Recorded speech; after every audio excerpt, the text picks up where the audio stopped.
Hello, नमस्कार। आज हम बात करेंगे बजाज हाउसिंग फाइनेंस कंपनी के स्टॉक्स के बारे में और जानेंगे इसके इम्पोर्टेंट सपोर्ट और टारगेट के बारे में। साथ ही इस स्टॉक्स का आज के दिन रिजल्ट आया है, तो वो भी हम यहाँ पर डिस्कस करेंगे। हमारा वीडियो हमेशा से आपकी एजुकेशन के लिए है, बाय सेल की कोई एडवाइस नहीं है।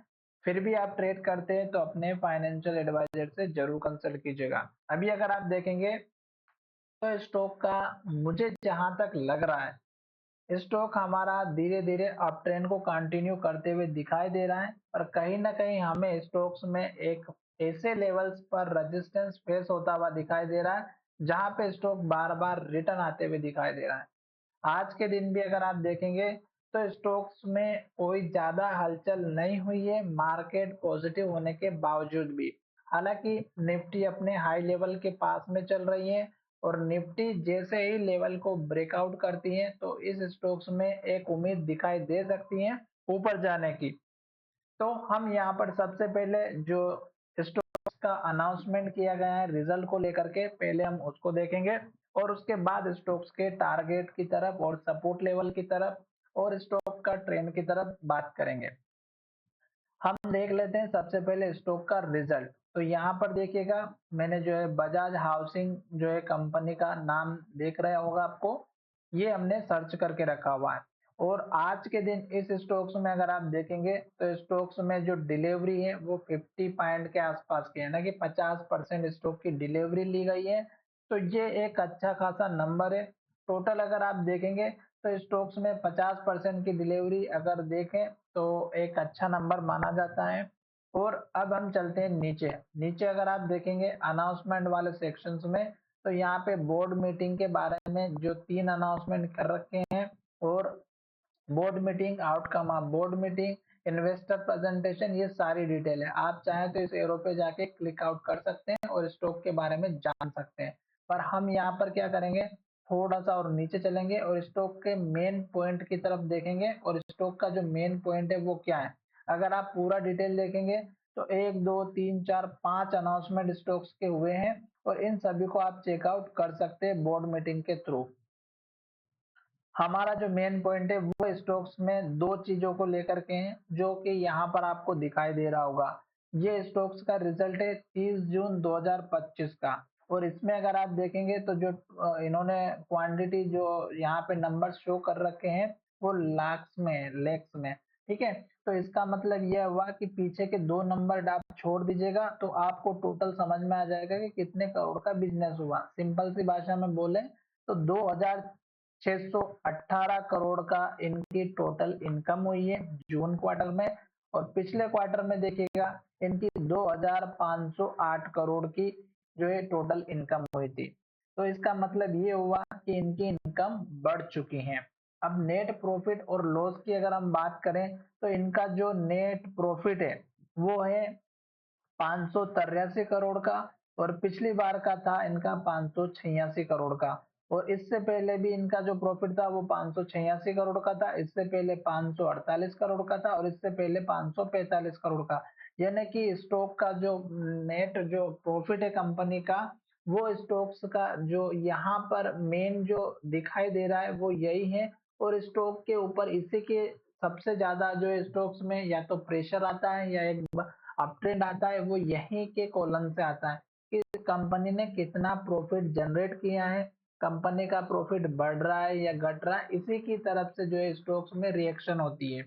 यहाँ पर अगर आप देखेंगे तो पिछले क्वार्टर से और इस क्वार्टर में कंपैरिजन करें तो लगभग लगभग सेम है। पिछले क्वार्टर में 586 करोड़ का प्रॉफिट था, इस क्वार्टर में 583 करोड़ का है, जो कि लगभग सेम ही है। 3 करोड़ का डिफरेंस है, कुछ खास ज्यादा नहीं है। अब हमें दूसरा पॉइंट देखना है प्रमोटर एंड प्रमोटर ग्रुप। तो यहाँ पर देखिएगा 30 जून 2025, 31 मार्च 2025 और 31 दिसंबर, तीनों क्वार्टर में आप देखिएगा जो प्रमोटर के पास स्टॉक्स है वो सेम है। यानी कि ये जितनी ज्यादा क्वांटिटी में होंगे उतना ज्यादा फायदा होगा कंपनी को और शेयर को ऊपर लेकर के जाने के लिए। तो ये चीज आपको थोड़ा सा ध्यान रखना है। और इस बार देखिएगा इन्होंने ईएसओपी के थ्रू जो है एम्प्लॉय के अकाउंट में भी कुछ शेयर्स जो है इन्होंने जो है डिलीवर किए हैं 0.05%। और इससे ये होता है कि जब भी कोई कंपनी के अंदर काम करता है तो उसके एम्प्लॉय को शेयर दे दिए जाते हैं और उसके साथ में टर्म्स कंडीशंस लगाई जाती हैं कि आपको इतने दिनों तक बॉन्ड के रूप में काम करना है। वो इसलिए लगाई जाती हैं कि स्टॉक्स जो कंपनी है, कंपनी में काम करने वाले एम्प्लॉय जो है शेयर के नाम पर अपने अंदर एक खुशी महसूस करते हैं, या एक तरह से मान करके चलिएगा कि बोनस जो है कंपनी उनको दे रही है। तो इसलिए वो मन लगा कर के काम करते हैं। ये कंपनी जो है हमेशा से अच्छी रही है, बजाज आप सभी को पता ही है, ये हर अपने एम्प्लॉय का ध्यान रखती है अच्छे से और टाइम टाइम पे बोनस और डिविडेंड और ये सब कुछ देते रहती है। तो यहाँ पर ये सारी चीजें मुझे बहुत ही अच्छी लग रही हैं कि कंपनी का बिजनेस भी बढ़िया है, प्रॉफिट भी हो रहा है, पिछले क्वार्टर के आसपास ही प्रॉफिट हुआ है। अब हम चलते हैं चार्ट की तरफ। चार्ट में अब मैं आपको ये समझाने की कोशिश करूंगा कि ऐसा कौन सा लेवल है जो स्टॉक्स को बार बार प्राइस को रिजेक्ट करके नीचे की तरफ आ रहा है। तो वो लेवल है हमारा स्टॉक का इस कैंडल का लो, जो यहाँ पर सबसे पहले बना था 128 रुपए के आसपास का। और स्टॉक इसी के पास आया था, यहाँ से गिरावट आई, फिर स्टॉक यहाँ पर आया, फिर गिरावट आई, फिर स्टॉक यहाँ पर आया, फिर गिरावट आई, फिर स्टॉक यहाँ पर आया और गिरावट आई। अब आपको क्या करना है कि जब स्टॉक्स ने इस लेवल को तोड़ा तो यहाँ पे लो बनाया, फिर यहाँ पर लो बनाया, फिर यहाँ पे लो बनाया और इस लो के बाद स्टॉक्स ने जो लो है ऊपर की तरफ शिफ्ट किया। यहाँ पे लो बनाया, फिर यहाँ पर लो बनाया, फिर यहाँ पे लो बनाया, फिर यहाँ पे लो बनाया, फिर यहाँ पे लो बनाया और अब अगर आप देखेंगे तो 2 दिन पहले स्टॉक्स ने जो लो बनाया वो बनाया लगभग 121 रुपए का। और हाई की अगर हम बात करें तो स्टॉक का जो हाई है यहाँ पर देखिएगा 124 रुपए का है, इस कैंडल का भी देखिएगा 124 रुपए का हाई है और स्टॉक अब यहाँ पर इस हाई को ब्रेकआउट करने की तैयारी कर रहा है।